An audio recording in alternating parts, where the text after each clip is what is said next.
I really wanted to like A New Lease on Christmas. This sounded like it would be exactly my kind of Christmas film. Lighthouse Pictures is generally pretty pleasing. I usually like the content that they have.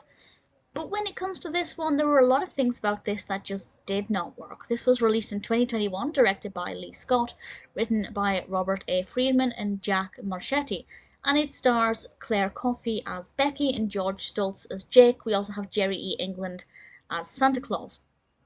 And basically, as soon as this started, I knew it wasn't going to work. Claire Coffey's character, who I have to say I didn't like, there's nothing wrong with the way she was acted. There was nothing wrong with the performance. I don't think anybody gave a bad performance. I have to say Jerry E. England as Santa Claus gave a particularly memorable performance. I really liked the fact that he was saying he was Santa Claus. He was, going by the name of Santa Claus. And I won't say too much about what happens with that character. It's a kind of Miracle on 34th Street angle with him. But I really enjoyed that aspect of the character, but not the narrative. He was very well played. The rest of the performances were fine. But Becky, it starts with Becky telling us a story, and she addresses us through the camera. And this kind of film doesn't really work, at least in my opinion, when you break the fourth wall. It's not something that is done normally with a kind of Christmas rom-com, and there's a reason for that. It just wasn't a good narrative structure. It wasn't a good way to tell the story. And instantly, it just gave me a negative outlook for the film. There were too many elements to the narrative that were going on here. Not so much that it was difficult to keep up with. It's just that I never became emotionally invested in any of them. Because there were just too many threads and I just didn't really care.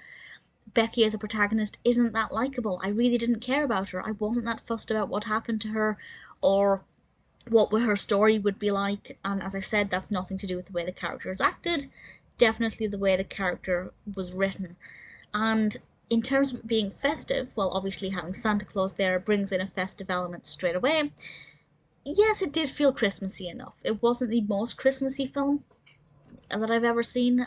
I think they could have put a bit more festivities in there to make it engaging, but as a rule, certainly it ticked the box. It was a Christmas film. It wasn't just using that label, which, some films do put the word Christmas in the title and it's really very loosely attached. But that worked well enough. The narrative just wasn't very effective. There were too many things going on, none of which were very well developed, none of which were very interesting.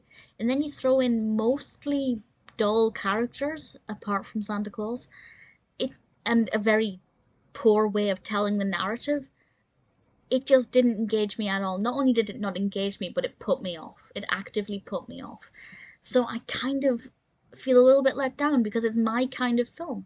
I love these kinds of films. I've reviewed and watched and reviewed several hundred Hallmark, Lifetime Christmas films, and this should have had the same vibe based on the way it was marketed.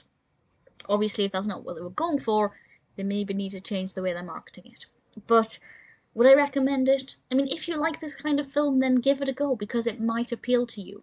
The things that I didn't like about it, you may be okay with, and that's absolutely fine. But personally, I wouldn't say rush to see it. Don't make it the next film you watch unless you've got literally nothing else to watch. The narrative needed a lot of work. It needed to be tidied up because it was very messy. The way the story was told was not very pleasing, at least in my personal opinion. You may like that kind of storytelling. Becky as a character was not very interesting. Santa Claus definitely was. I was interested in his story and what would happen with him. But the rest of it, A New Lease on Christmas was just a bit of a disappointment.